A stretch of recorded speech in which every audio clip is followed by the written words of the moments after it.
It's too stressful, and frankly, I do not have the nerve. Our rights are on the line, folks. So she comes off as an insufferable, whiny brat. There's a big focus on her love story with a guy who literally stalks her. Weird. Jack Black just scorched the entire legacy of Disney's Snow White on national television, and he did it with such vigor that fans are still grappling to process the aftermath. One swift SNL monologue, one brutal line, and Rachel Zegler spiraling. Career took another pounding she likely never anticipated. I wanted my money back. It was very disappointing. I sat through the whole thing. This was really bad. It was extremely leftist on every political dimension: racial politics, sexual politics, class politics, regime politics. Its narrative was cowardly. It was just awful. Lines that they say, like magic mirror on the wall. It was a lot of fun. This wasn't a playful jab among Hollywood friends. This was a sharp takedown laced with ridicule, zero regrets, and a hint of comedic joy that only Jack Black can deliver. People are reeling because nobody foresaw the jolly guitar-wielding comedian. To clash fiercely with a Disney darling, yet here we are, Jack Black on SNL.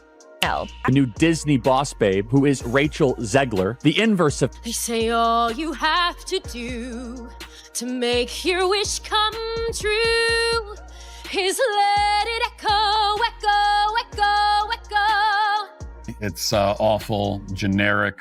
Never mind that the lyrics make no sense at all. All you have to do to make your dream come true is let it echo. Is it like on a metaphor? They spent $170 million to make the thing, and it had the lowest opening, under $50 million, of any of these live-action Disney remakes that they've ever had. Referencing the Minecraft film he's proudly headlining and tearing apart the faltering fairy tale that Disney failed to revive it, fans say. Was instant treasure critics call it an unwarranted public shaming, but whether it was justified or not, it sent a powerful message across social media. Broke out with this news, and I'm very, very, very excited and looking forward. Now, I'm guessing that she's not married. I'm guessing that she doesn't have kids. The movie is a complete disaster, by the way. She came out and she said, I apologize. Like, I went too far, but it wasn't. Rachel Zegler is extraordinarily woke, but she's woke in a way that's quite deranged. Unhinged Jack's unstoppable Rachel, on the other hand, is in free fall. But that's hardly the full extent of this meltdown. Stick around, because what you're about to hear next will make your jaw drop even further, long before Jack Black took the stage. The House of Mouse was already racing to salvage Snow White's tarnished reputation. Everyone expected a grand. And you know the saying, go woke, get broke, and Disney's going to lose money on this movie. And I believe it only made less than $1 million. Remaking the movie, they just got rid of the dwarfs, but they have one token dwarf amongst these magical creatures. You actually just went backwards. You actually just erased the dwarfism side of it, the disability, like we're a disability group.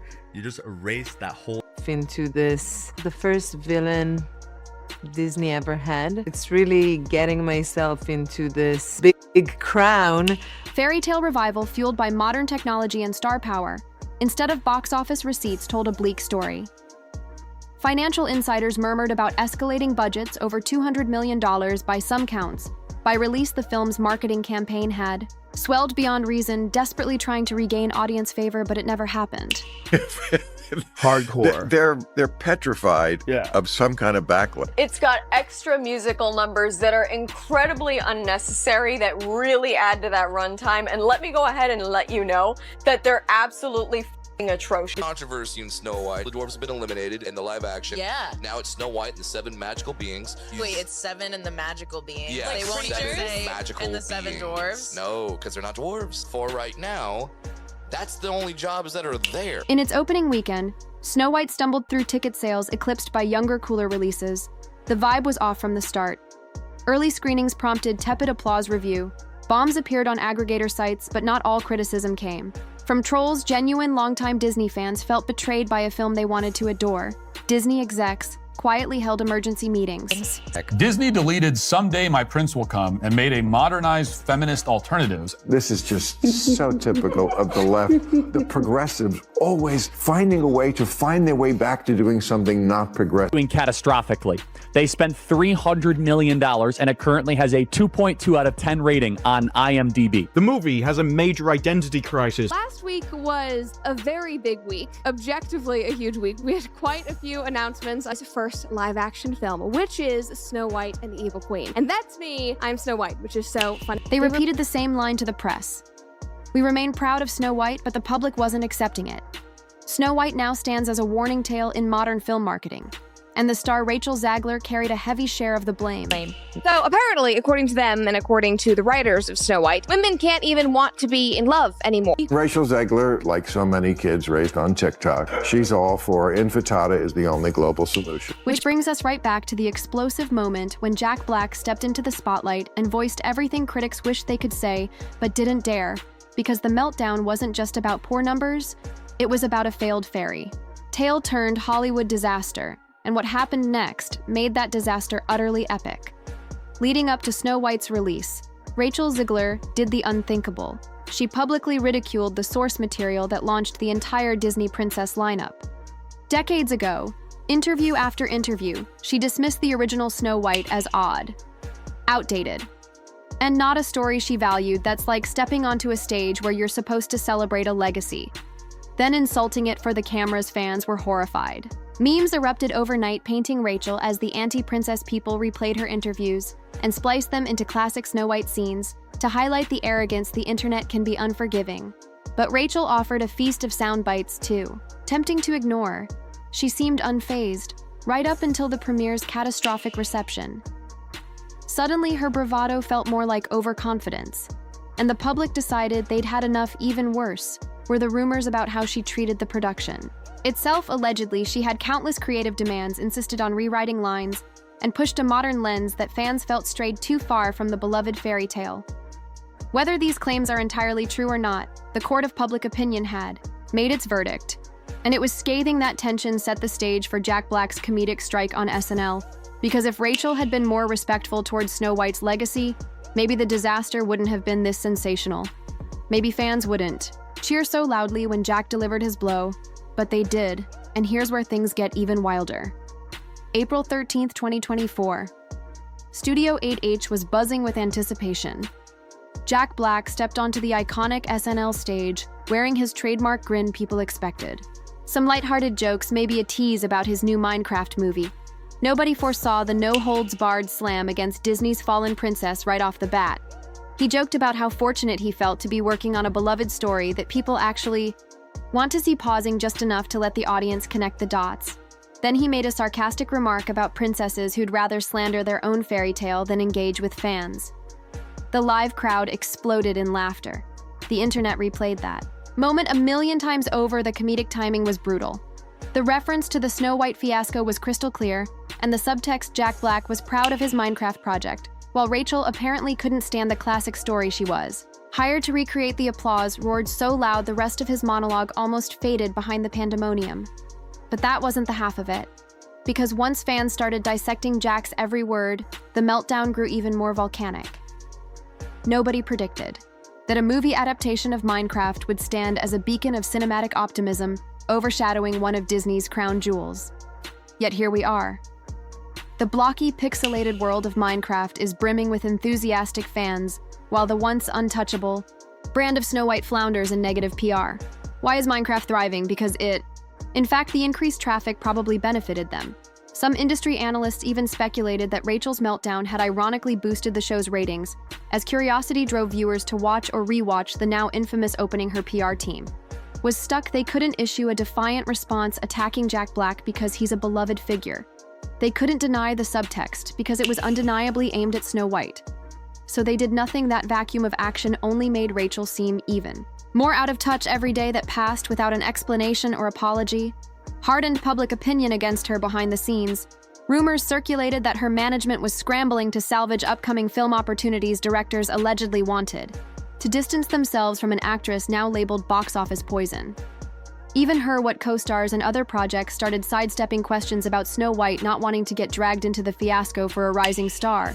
It was a nightmarish chain reaction, each misstep magnified by the glare of social media spotlights.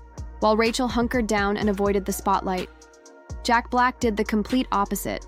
He hopped on Instagram, live chatted casually about his SNL experience, and even chuckled about the audience reaction. He remained the goofy, fun-loving persona fans adore. Critics might have accused him of being harsh, but he brushed it off with humor, championing the idea that audiences just want to be entertained, and in the eyes of many, that's exactly what he gave them in another interview. Jack teased that the Minecraft movie was going to put fun back into the fairy tale vibe. It felt like a direct jab at Snow White's self-serious tone. The public lapped it up. Meanwhile, Rachel disappeared from social media, stirring speculation that she was renegotiating contracts, reevaluating her brand, or even considering stepping back from major roles until the fire died down. It didn't matter if Jack's SNL comment was borderline. Mean-spirited, the public forgave him because they felt he was expressing a legitimate sentiment that had been stewing for months. Fans love their classic stories and don't appreciate being told they're silly or outdated. The meltdown metamorphosed into a broader conversation about fandom respect, creative authenticity, and the peril of ignoring your audience's love for the originals. So we're left with two extremes: a comedic actor beloved for his authenticity, and a former Disney princess struggling to repair a tarnished reputation one soared higher than ever, turning even a roasting session into career gold. The other is left with a film that might go down as one of Disney's biggest modern misfires, and the meltdown it's still going. Strong from a distance, you can see the irony. A comedic actor who champions a blocky video game adaptation overshadowed a star who failed to champion her iconic fairy tale. It was almost poetic, like a real-life lesson in the very themes that fairy tales aim to teach when we look back on this fiasco. It's clear the Snow White meltdown was bigger than just a flop at the box office. It became a cultural moment, proof that audiences won't tolerate being talked down to by the people who are supposed to entertain them. Rachel Zegler walked into the role of an iconic Disney princess, then publicly distanced herself from everything that made that character legendary. Fans felt disrespected, critics smelled blood, and once Jack Black fired his comedic shot on SNL, the entire house of cards came tumbling down. In the end, Jack Black didn't just generate hype for his Minecraft project, he ignited a conversation about authenticity in Hollywood, about respecting the legacy of a story, about understanding that audiences want fun nostalgia and magic, not lectures and self-important rewrites. And in that conversation, Rachel's name has become the cautionary example of how quickly you can fall from grace when you alienate the very people you're trying to win over. Maybe she'll rebound. Hollywood is a place of reinvention. Perhaps we'll see a humbler, more gracious Rachel down the line, but right now, as the smoke clears and fans rally behind Jack Black's confident stance, it's obvious who the victor is if there's any moral to be gleaned. It might be never underestimate the power of an unforgettable comedic takedown, especially when it's aimed at a towering corporate giant that lost the plot of its own fairy tale until the next jaw-dropping chapter. The meltdown stands as a lesson. Charm your audience or watch them turn against you, and in the showdown between the pixelated joy of Minecraft and a so-called modern Snow, while we all know which side the audience picked,